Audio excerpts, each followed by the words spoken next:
Generations Bank has been serving the financial needs of the Finger Lakes region since 1870. Generations combines the best of modern banking with dedication to the local community. Visit them at mygenbank.com. Generations Bank, member FDIC, and equal housing lender.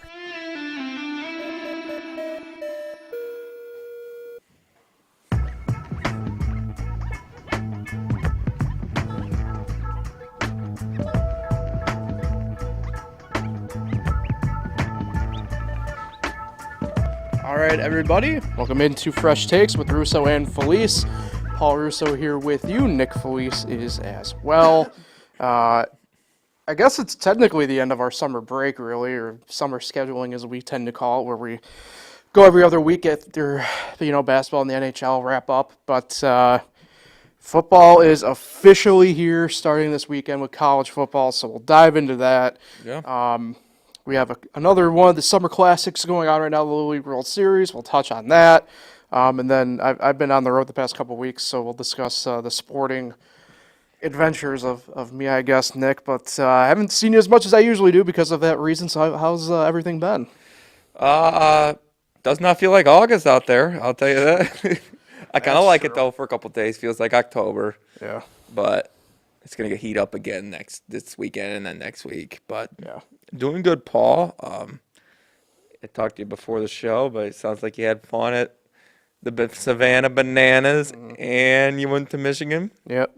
We'll get to those obviously at the end of the podcast when we talk about the various stuff. But yeah, it was pretty fun. So we'll touch on that. Congrats on getting the second pick in our league. Thank you. Fantasy football. There you Josh, who has the first pick, Josh, says he's not giving me a firm answer. That's McCaffrey going 1.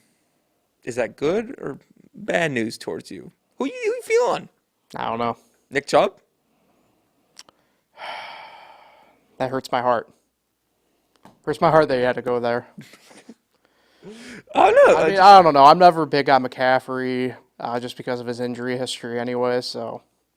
And I don't see you as a CD guy. The last time I had a pick up this high was there was the big debate going on about, I think it was CMC, Derrick Henry, or Kamara. And I had the 2 pick as well that time around. I think I ended up going with Kamara. I think so. So, obviously, I think I had a third. I think I got Henry. 2 of those 3 are no longer perceived to be, first round options, I would call it, running back. So,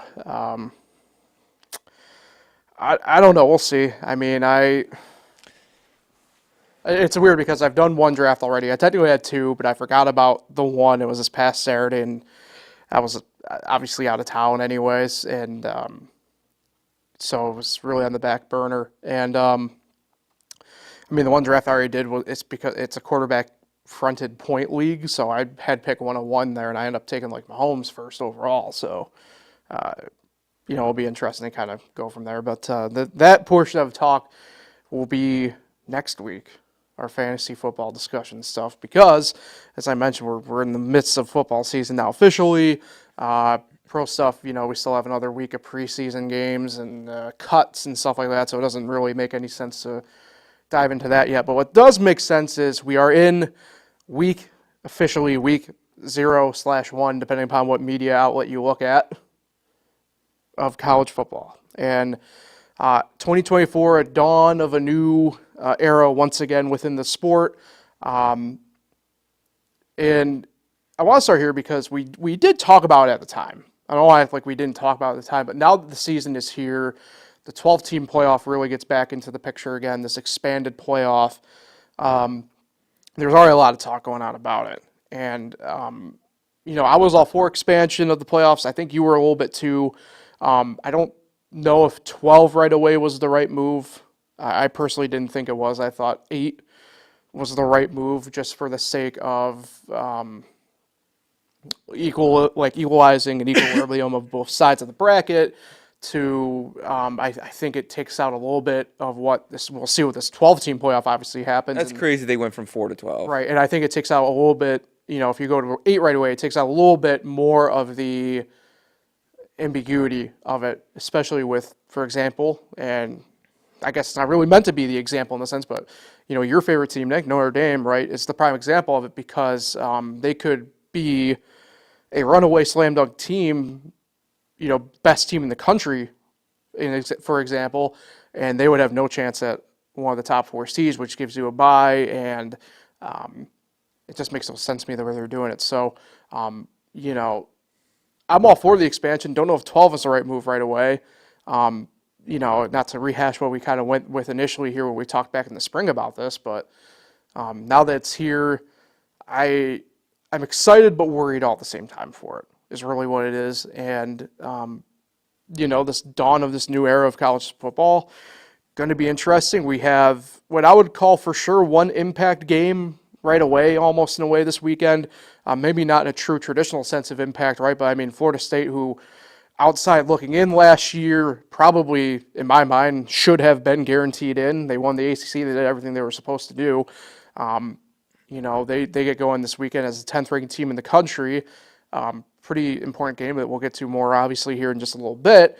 But the prime example of this expanded playoff is quite literally the first game this year, even. Thought you were going to say Montana State, New Mexico, but I wish. yeah. FCS power, Montana State. And they're favored in that game. Yeah, we'll get to more on that, though. I like them, too. We need to table that, yeah. Yeah, excited. Football season's back.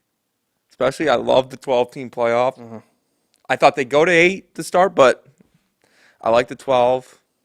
I think that's going to make it sport a lot more exciting, that there's going to be a lot of teams that have never made the playoffs, going to make their first playoffs this year. And, it gives teams, you don't have to go undefeated anymore to guarantee a playoff spot. Now you can lose one game, and as long as it's not a terrible loss. I mean, you could have 2 losses and get in the playoffs now, which has never happened in the 14 playoff. So, looking forward to the season. Florida State, obviously Georgia Tech, going to be a decent game in Dublin on Saturday at noon. What time is that going to be in Dublin? 5, 6? I think 5. 4 or 5, yeah. Cool. I think that's exciting. I like that the games are all in different time intervals. You got one at noon. You got one at 4. Yeah, I mean, they're all in 4-hour intervals, yeah. 8, and then I think the other one's 11:59. It's midnight. Yeah, I don't know if I'm going to be staying up for the Hawaii game. Don't know if I'm going to bet it either. But looking forward to it.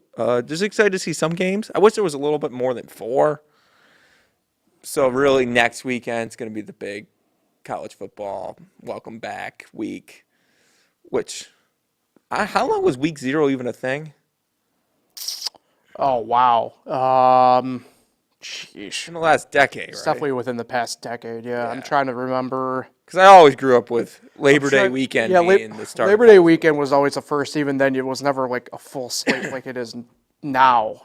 It had to have been probably, and it's kind of funny because now this game is pushed to like either week 1/Labor Day weekend, whatever you want to classify it as, even like week 2 or 3 sometimes, depending on the year. But like I remember when they opened AT&T Stadium in Dallas, that was kind of those first games were like that.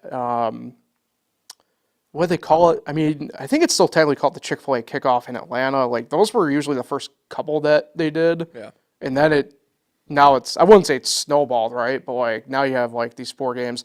The only other game that, and it's kind of funny you mentioned the midnight thing. The only other game that usually was tagged with those games that was quote unquote part of the regular season's the Hawaii game. And that's just because of just the way they have to play the schedule out and stuff like that. So I feel like they're always on week 0 too. yeah, but like they're like more the exception than the rule, only because of, like I said, the schedule Also, and everything. So Delaware State, we'll get to them more in a second. that's a pretty big travel for your first game.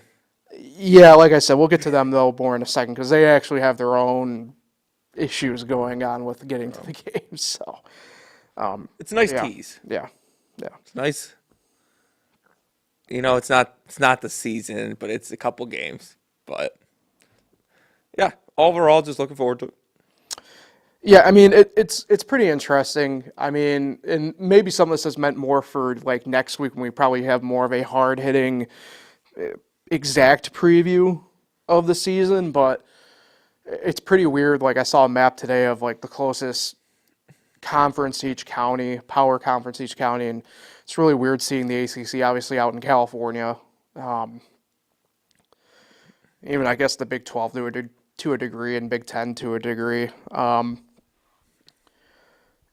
It's going to be interesting. It's kind of funny to me that the main media company involved in this playoff, ESPN, is already kind of running around with, the teams that quote unquote need wins and stuff like that already. And it sucks because that's just going to be a really pushy narrative all year.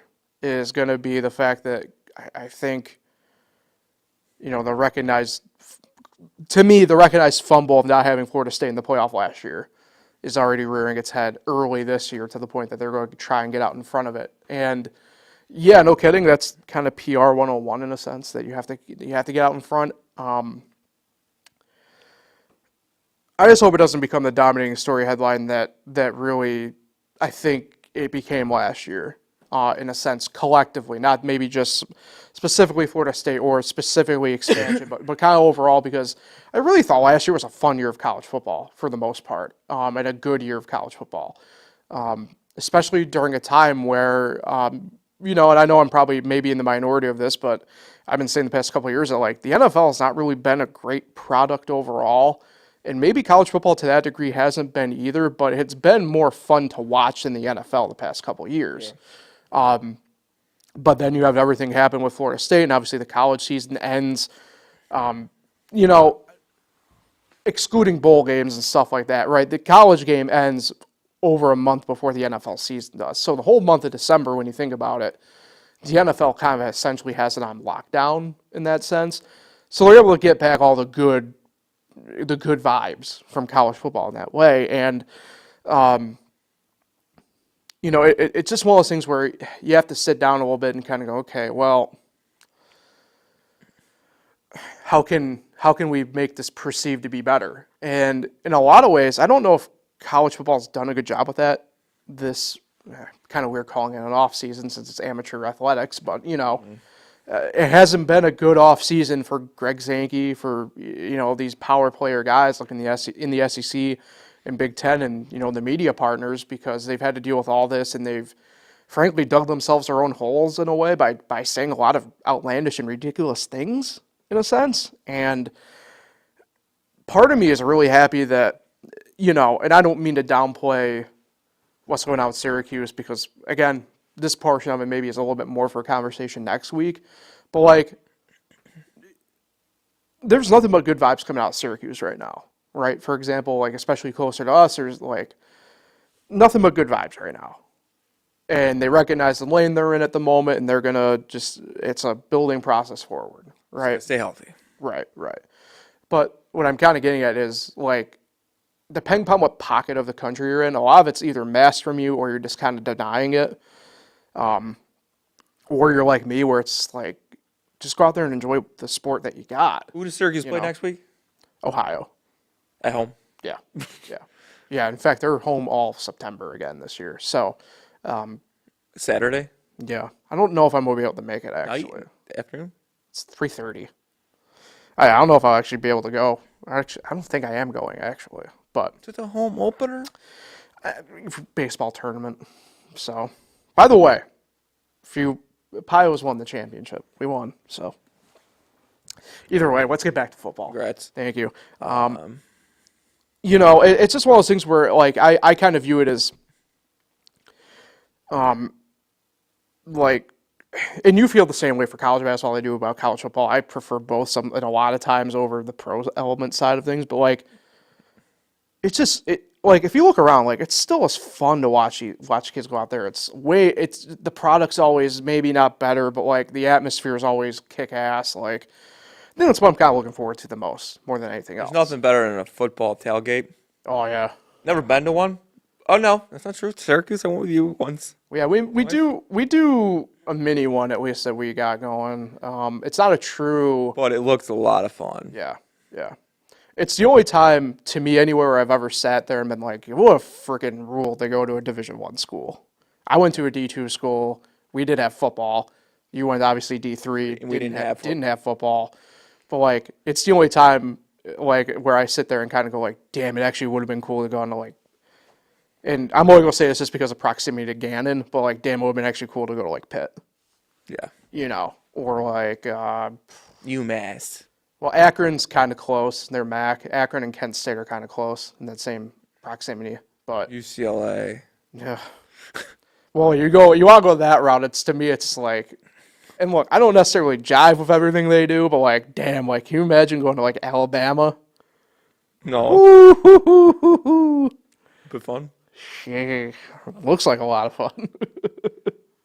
Even like Penn State looks a lot of fun. Oh yeah, I've driven by there in the fall, and it's funny on a weekend in the fall when they weren't. They I think they were actually on their one of their bye weeks last year when I did it. Even then, you could just kind of like going through because State College is right on that interstate that goes right by. It's like, damn, like you kind of feel it. You know? What is Syracuse projected to finish in the ACC? I think the one poll had them at 12th. Everybody that locally is just like kind of put them at 10th, which I kind of agree with. I think I want to say my outright prediction for next week. I think some of these people are really high, not realizing that it's a first year. Pretty collectively, it's like a first year coaching staff, outside of a couple guys like Elijah Robinson and stuff like that. In terms of like the positions that they're at, I don't think they'll be as bad as last year. Obviously, even if health dictates it and anything else. That being said, I think some people need to tamper expectations a little bit. But we'll see. I'll save the bigger bulk of it for next week. All right, you want to get into some picks here? We got our first, like I mentioned. We won't count these four, but I figured it'd be a good exercise. Are you still for us doing your next. thing? Yeah, I'm gonna include it in as I do these picks this week because there's only the four, so I figure we can both pick them and kind of go at that point. These won't count towards our overall thing that we're going to do between me and you, obviously. Are we doing lines or are we doing? We'll pick straight up on that end. I do have the lines here available to us, but because there are some good talking points here that I want to get to with a couple of these games. What a game to start, though. Yeah, first game, I forget the technical term of it, but it's at Aviva Stadium in Dublin, Ireland. Florida State, 10th ranked team in the country. They are the technically away team in this game against the Georgia Tech Yellow Jackets. It's an ACC matchup to get the year going. Florida State favored by 10.5. I always find that interesting. College teams go overseas to play. Yeah. Is there like a fan base over there for these teams? So I don't know about for really either. I've always, because Notre Dame was the first one to really do this. And they kind of steered away really actually after I think it was like 2 of the games. They haven't been back. I think one was Boston College. Navy was one. I thought it was Stanford. Maybe it was Stanford. Either way, they only did the 2 games over there. Who did they play in Vegas? BYU? Yes. Yeah. But either way, this is, I think, year 2 of the way it's set up now with this game. So, Yeah. I really want to take Georgia Tech here. I think this is a very early, clearly trap game for Florida State. If I had to pick the spread, I think I'm going to take Georgia Tech getting the 10.5. Straight up, though, I'm taking Florida State. I am going to take Florida State, Yeah. and I'm going to take the minus 10.5 Florida State. I think they're angry what happened last year. Obviously, bowl game's tough to prove your anger. This is their first, honestly, first real game since they got, hosed last year. Yeah. So I like them coming out. 10.5's not crazy. No. It's not a crazy number. This is a pretty good Georgia Tech team that Still a good Georgia. they're one of the teams I think a lot of people probably are putting a little too much stock into when it comes time to actually in the season. That being said, they remind me a lot of Syracuse in the sense that I think they're going to end up in the same neighborhood record-wise, like 8-4, maybe 9-3 for Tech. So Haynes King is a bad dude, man. It's a bad. I wouldn't be surprised bad mamma jamma. if Georgia Tech ended up winning this game. Yeah, But yeah. No, same. That's my thing with it. It's like I wouldn't be surprised, but I think Florida State gets done. yeah. Second game, 4 p.m. Oh, by the way, noon kickoff as we mentioned for the first game. 4 p.m. this next game kickoff. Montana State, the Big Sky in the FCS, taking on New Mexico. Game is at New Mexico. Montana State favored by 11.5 points. Well, I know New Mexico is trash. Yeah. They're probably still trash. Yeah. This isn't probably going to be a good year for them. This is another rebuild, quote unquote. The Lobos. For the Lobos. Taking Montana State. Okay. What's the over-under? I don't have the over-under. I think it was like 54.5. Something like taking that. the under in this game. Interesting. So you're taking Montana State. I'm not touching that spread. And I'm taking Montana State straight up, but I'm taking the under. So when I first saw the matchup on the head-to-head, I'm like, Montana State all day. And then I saw the spread. I'm like, So even the lines are leading towards the FCS team, who I'm not knocking. I don't want to knock anything here. I don't want to sound disparaging. Montana State has been one of, if not the best FCS programs the past decade. And it's not even a question. So, does FCS beat FBS often?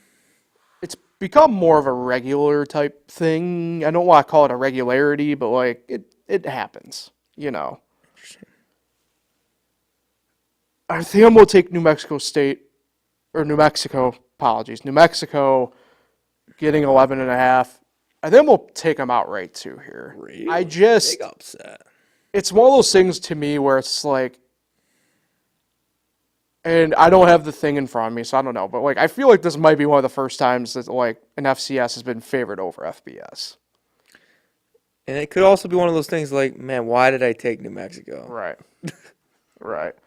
Which, I mean, I don't know. But like, if you're giving an FBS team, this is clearly a 3-possession game that they're calling it here. You know, obviously in this scenario, two field goals and a touchdown. You know, I think I'll just take the FBS team getting the points, but I'll just take them straight up because as much as I'd love to see Montana State do it, I just don't know what to do. Our third game, 8 p.m., SMU at Nevada, ACC against the Mountain West. SMU's first game as a member of the ACC, a non-conference. They're favored big in this. They're a 25-point favorite. Not surprising. This is a Nevada team that could sneakily do decent in the Mountain West, but this is an SMU team with a lot of talent. So I'm gonna lay the 25 with SMU, and I'm also gonna take them straight up on the road. Same. Yeah. I'm gonna do the same. SMU, ACC's own SMU. Right. So obviously, when I think of SMU, I think of the ACC. Yeah. And yeah, whenever a spread's like big like that in college football, it usually tends to work for you. So, taking it. Yeah, and then the last game here before we move on is the aforementioned Delaware State. The Hornets at Hawaii at 12 a.m. kickoff. Hawaii favored by 40. Delaware State coming out of the MEAC, also an FCS team. They are already in a heap of trouble. 40, you say? They're a 40-point dog. But you mentioned getting to Hawaii, Nick, Yes. a little bit How ago. did they get there? So this is poor planning all around in general here. Delaware State, actually, I've been near campus there before because it's right across the street from Dover's International Speedway. Really? And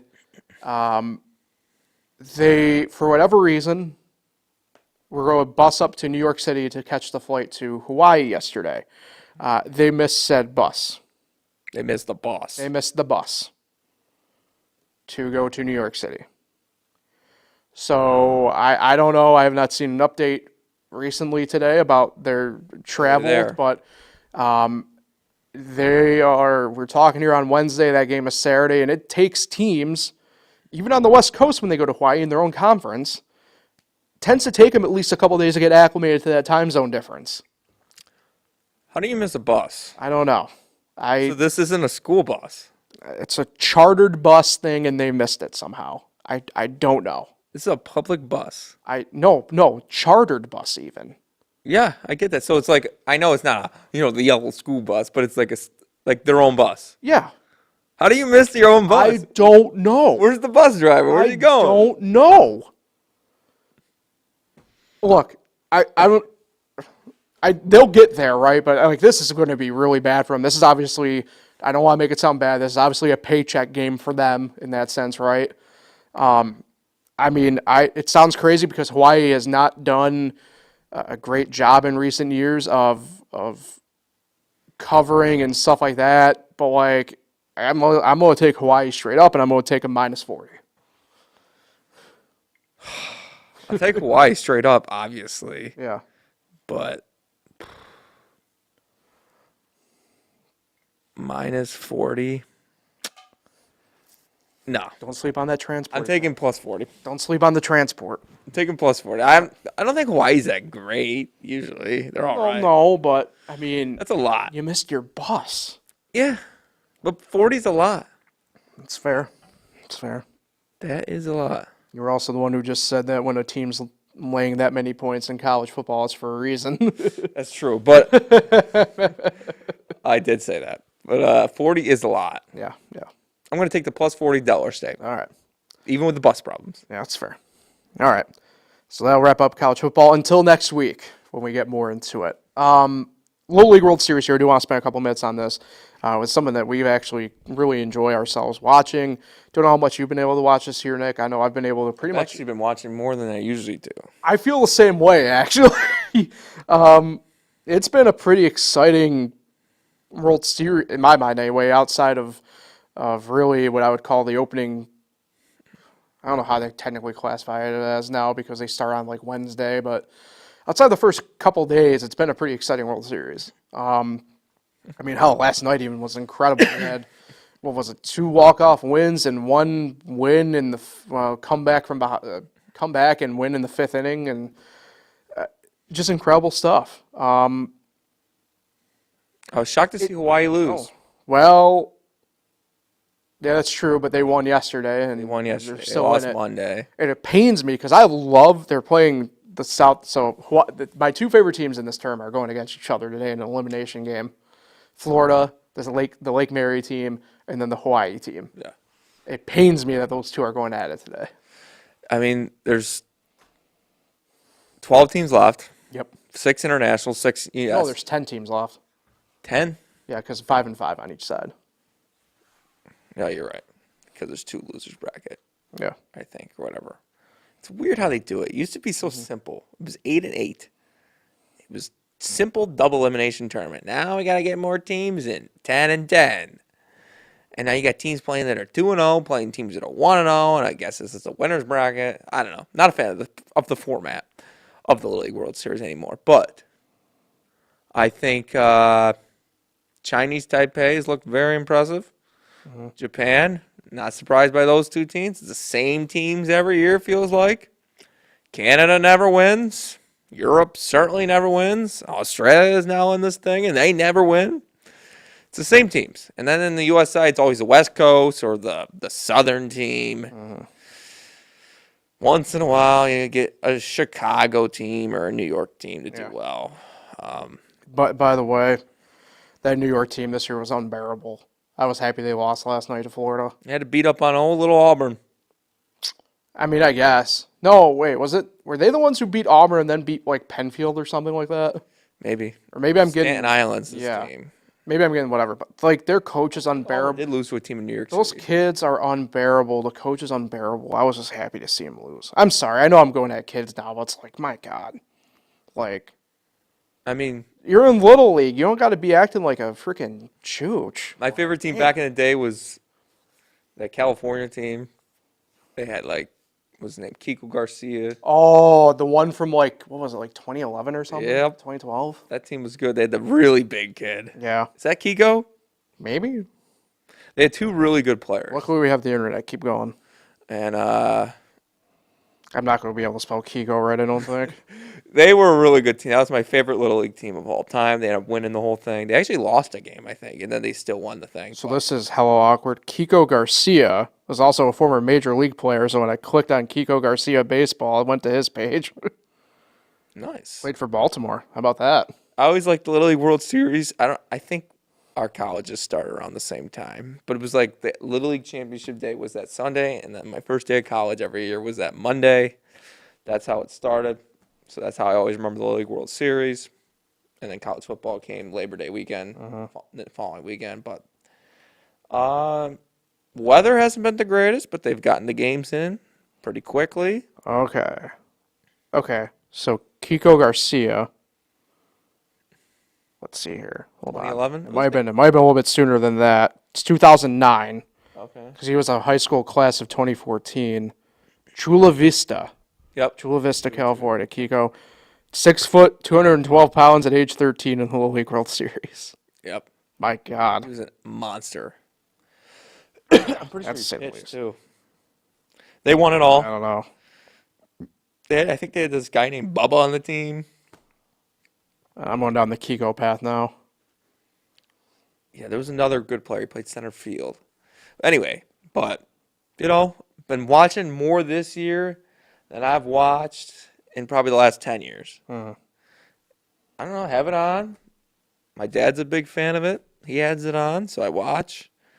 And I haven't really like attached to a team. I'm just kind of just watching. And now I'm just rambling on. And Paul's still on the Google. Well, not really. Now I'm just down Kiko's. Kiko pitched at Pepperdine in college, and he remained at 6'1" in college. Oh, he never grew. Never grew again, height-wise. Lost weight, actually. He was 213 pounds as a little leaguer, but 195 as a senior at Pepperdine. Wow. Man's got an excellent jawline. Where's Monet? Monet Davis. I did come back when she. I think what's funny about her is, you want to talk about full circle here, she played softball, I'm pretty sure, at Delaware State. Really? I'm pretty sure. I'm gonna have to double check that. She's from Pennsylvania. Yeah. That's when I did. I think that was probably the last time I really got into the Little League World Series. That was 2014. Monet. Monet Davis is 23. Yeah, it was 2014 Little League World Series. Oh, I apologize. Hampton. She played at Hampton, not And where's Hampton? Virginia. Virginia. She was a stud. She did not win the Little League World Series though, but she won some games, and she could be arguably the greatest pitcher to ever pitch in the Little League World Series. She was friggin' awesome. That's for sure. Yeah, she was must-see TV. The only girl in this year's Little League World Series, I think, was on Australia. Maybe. But, it's cool. Definitely cool to see some girls playing in the Little League World Series. There's definitely these kids are looking like Little Leaguers, I'll say, this year. One of the times you see these, there's a couple that are big kids like, are you sure you're 13? And I'm thinking they're 14, maybe 15. Definitely not 13. And, have you ever seen the movie Benchwarmers? Oh, yeah. There was the one guy, he was clearly not 13. His birth certificate was just a piece of paper. And Tim Meadows was the head coach of that team. Good movie. Monet Davis works in video production for the LA Dodgers, actually. Really? Yeah. That's cool. How about that? Yeah. We went down a weird path there for a moment. Yeah, I was talking about bench warmers. Well, I was down looking for that stuff, but But Paul's back, and it's true. you've been enjoying the Little League World Series, you said. Yeah, it's been a lot of fun to watch. Speaking of back, let's jump into those stuff here. So I'll go Savannah Bananas first. That happened the longest ago, even though whatever. So I saw them in Cleveland. Sold out Progressive Field, 35,000 people. Sold out. I'm going to say, I don't care what people say, that was the most fun I've had at a sporting event in a while, just in general. I mean, the vibe was incredible. It's such an electric atmosphere. We had our seats right next to the bullpen, actually. Oh, really? And I think what a lot of people kind of forget when they watch these guys is the fact that, they're still the, top 1% of baseball players in this country. Like, it's one of those things where it's like, I don't think, and it sucks, but like, people don't give these guys the credit they deserve. Like, and it's not like it's the Globetrotters.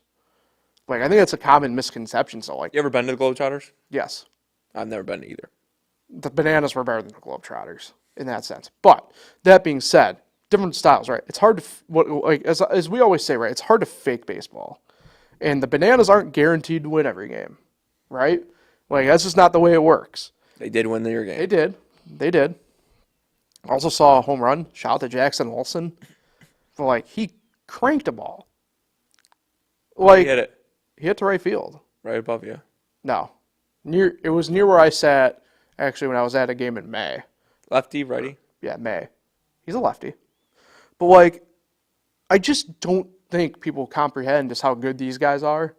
And, honestly, the fun that they provide. Like, it's a sight to behold. It legitimately is a sight to behold. I recommend everybody go to a game if you're able to. I mean, it's tough to get to one. I'm not going to lie to you. I was in the ticket lottery, didn't get selected. My friends out there, Nick and Maggie, were the ones who were able to get on the wait list for tickets. They got selected and called me up. Was like, "Hey, you want to come?" I'm like, "Hell yeah. Like, let's do this." Like, it was the most fun I've had at a baseball game in a while. What's their schedule look like? They play. I don't know if they do like necessarily every day, but like there's no rest for the wicked with them. I know that. What happens if someone gets hurt? Great question. That part I don't know. Is it like quiet? know. Because it's supposed to be like a fun Yeah. music playing true. atmosphere. I don't Something know. serious happen. I don't know. It's a good question. I never thought about it. But it's pretty cool. They do a bunch of different stuff. They brought out actually, I forget the guy's name, but he has no legs, but he's a wrestler and he's the fastest guy on earth with 2 arms.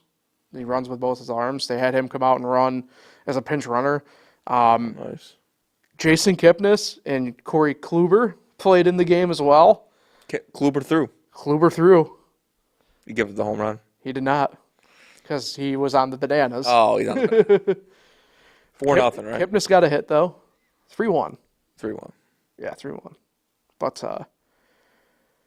yeah, I recommend everybody go if you have the opportunity. It's so cool. It's a party outside the stadium. It's a party inside the stadium. It's so cool. So cool. Legitimately so cool. And I was actually, it's kind of funny. I was talking with our section's usher for a quick second. And I go, like, bet you've never had anything like this for a game before. He goes, no, but I'm kind of happy that I did have this game. And that's pretty, I think, indicative of the vibe they bring and everything they bring with it. How long is the game? So it's everything's within 2 hours, right? So they have a timer. Now they do play like not quote unquote 9 innings, right? But there's a timer. It's a 2-hour timer. So once the timer starts, you can't start an inning after the 2-hour mark. Now that being said, if it is tied, you do go in extra innings. So, and there are different rules for that and everything. But it's so cool. So they must have went nuts on the home run. Oh yeah, yeah.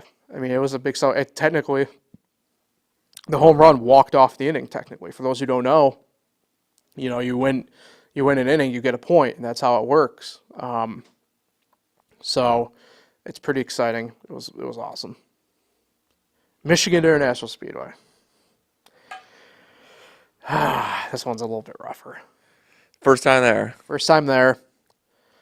It's not going to be the last. Michigan deserves a redemption for me.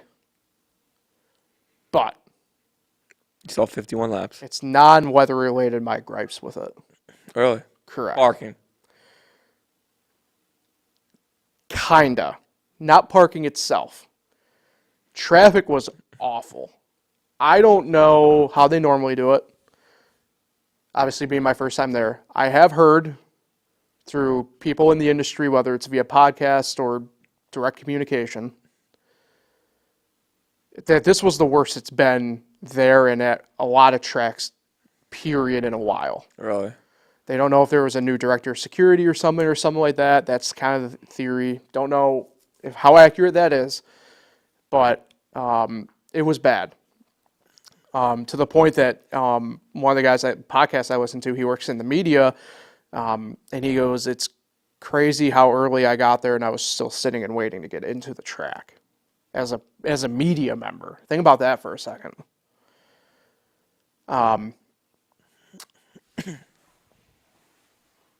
To get into the track itself also took a while. It was a long line for each gate, to put it bluntly. It's going to sound bad phrasing like this. I understand the security measures and everything like that, but it was like kind of ridiculous how slow it was going. Yeah. That being said, it wasn't like traffic where we were stopped. You were kind of still moving like with it, but like for the amount of gates it felt like Michigan had, sure didn't seem like enough. Go a little bit further with that. We were down in turn 1, and luckily with NASCAR races, you for the most part, most tracks like to bring in your own food and stuff like that. So I personally, and the group of friends I was with, we didn't have this issue, but and I don't know how it was in the main grandstand. I can't speak to that, but down in turn 1, there was very little in terms of concession and other stuff like that. There were, I thought, plenty of bathrooms in the grand scheme of it, but the lines for food and drink were really long, especially in those rain delays. And to the point that even during a green flag, if it stayed green, probably would have made a difference, I thought.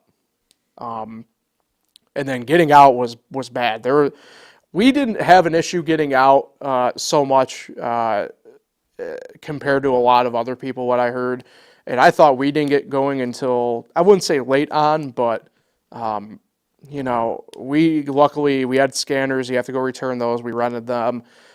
We got probably about as early as you could get there. And when we got done, we looked behind us and the line was wrapped to return the scanners. And I don't know if that was part of it, but getting out was standstill traffic for a lot of people, to the point that I saw stuff online saying people were sitting for hours, not moving in parking lots. And that's unacceptable. How long did you have to wait the rain delay until they finally postponed it? It was probably pushing an hour. And that's more of a gripe, not with the track, but with NASCAR itself. This is not the first time I've lived through it. Certainly that a lot of times that a lot of other people lived through it. But when they pulled them in that second time, I knew they weren't going to get going again.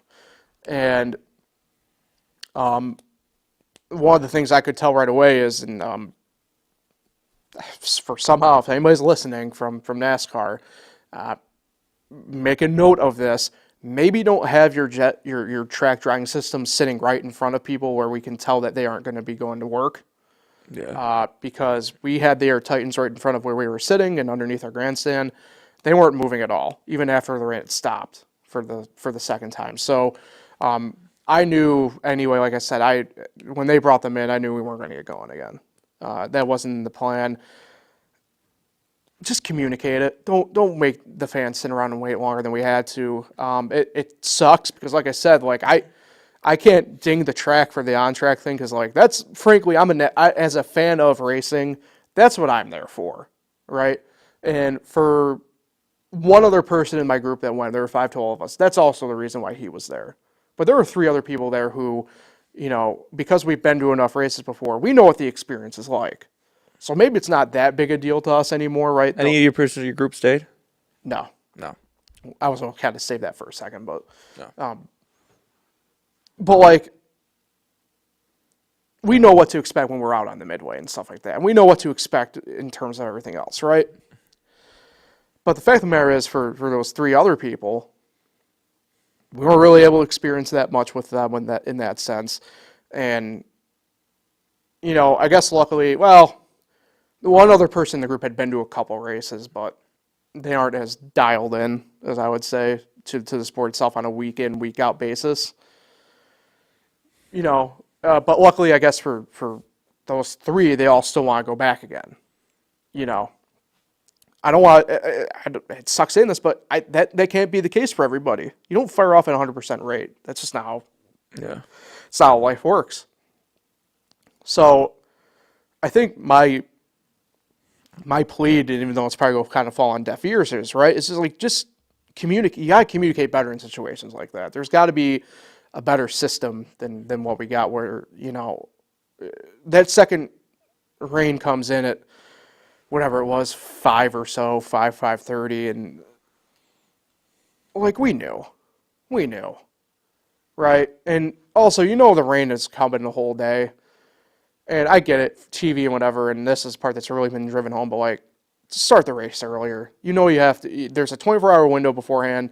They can make that call. Make that call. And I'm sorry to NBC for putting it like this, but like, ain't nobody gives a shit about another SVU rerun, right? Because that's what they went into after the NASCAR race. Starting sporting events are hard. Yeah. You can't really do them because there are those people that are going to show up right when the game when the thing starts.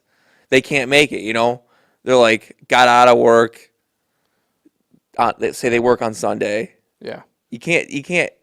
These guys pay for those tickets because you can't move sporting events ahead of time because of the people. Like, okay, I just got out of work early Sunday morning. I can make the drive to the race and start it early. Sure. Yeah, it's just. But you can start sporting events later. But the main thing, right, is like in NASCAR, they always talk about how like, well, we need to get the better TV ratings, so that's why they go later. But like, a day in front that you can move it up by like half hour, and they would have gotten the race in. Yeah. That's the main issue with it. And look, NASCAR overall is a pretty good bang for your buck experience. I know the races I've attended at this point, I mean, I've pretty much paid my whole way through. The ones you've been to, Nick, you've been credentialed, so you haven't had to really worry about that. But, for some people, it's still, their one time a year that they're able to go somewhere. And it sucks if that was the case for Sunday because, like our group, we didn't go back Monday.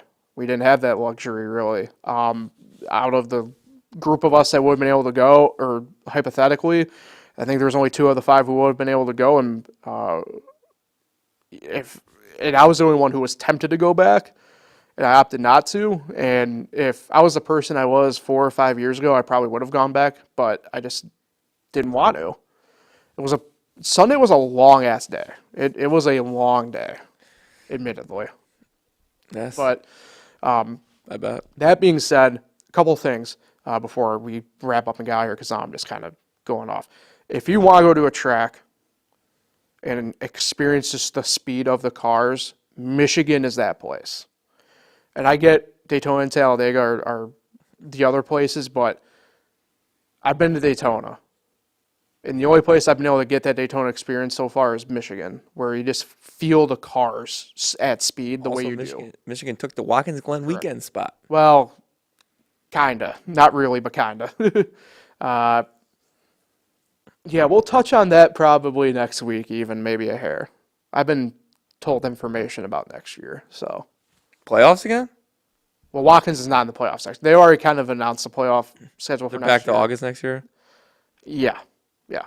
Well, more on that though when it comes on the pipe. Don't you worry. So, more on that though whenever it comes out. That's it for me though. I'm done ranting and raving. I think that's a pretty good spot to wrap up the podcast this week. Yeah.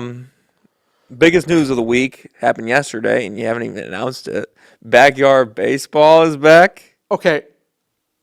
I didn't want to go too deep because I don't know what fully is back and what fully is not back from it yet. I know they leaned baseball because I think that's what the main game everybody kind of associates it with. That was the original game. Yeah, I remember the accounts tweeting it and everything were called Backyard Sports. Yes. So I like to personally table it until we get full confirmation of what's actually in the pipe.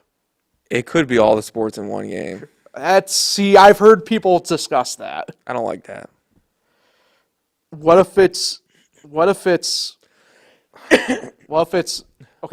like sold like Wii Sports style in a way? I'll call it that. Yeah. But it's each individual game as its own thing. So it's like nothing's touching anything. They did confirm Papo's coming back. Right, as he should. That's the GOAT. The GOAT. I saw Kenny in his wheelchair. That's good. Still wheeling around. Saw my girl Keisha. Yep, Keisha. Ernie Steele, was he in the video? I don't know if I saw Ernie. He's got to be there. I saw Pete Wheeler. You can't have a game without Ernie Steele. If Pete and Dimitri are in the game, then you got to have Ernie Steele. Yeah. So looking forward to that. That's kind of cool. Yeah. Got your college football game back, and now you got this. Yep. Who shouting out this week, Nick? My friend Blake. His birthday tomorrow. Oh. Shout out to Blake. Yes, it was the second day of college. So I moved into college on this day. Wow. 11 years ago. Crazy. And it was the second day. It was his birthday. It's kind of cool. But, yeah, 11 years ago today, I moved into college. It was kind of crazy to think. Wow. But anyway, shout out Blake. Happy birthday tomorrow. And, yeah, thanks for having me. Pleasure having you, Nick, even though you're I've been a guest. Even though you're in the namesake of this podcast. I've been a guest every episode. I guess. So we will be back next week. Part one of our big football blowout preview, as we call it. We'll do fantasy preview. We'll do college football preview. It will be a pretty grand old time. So thanks for tuning in, everybody. We'll talk with everybody next week.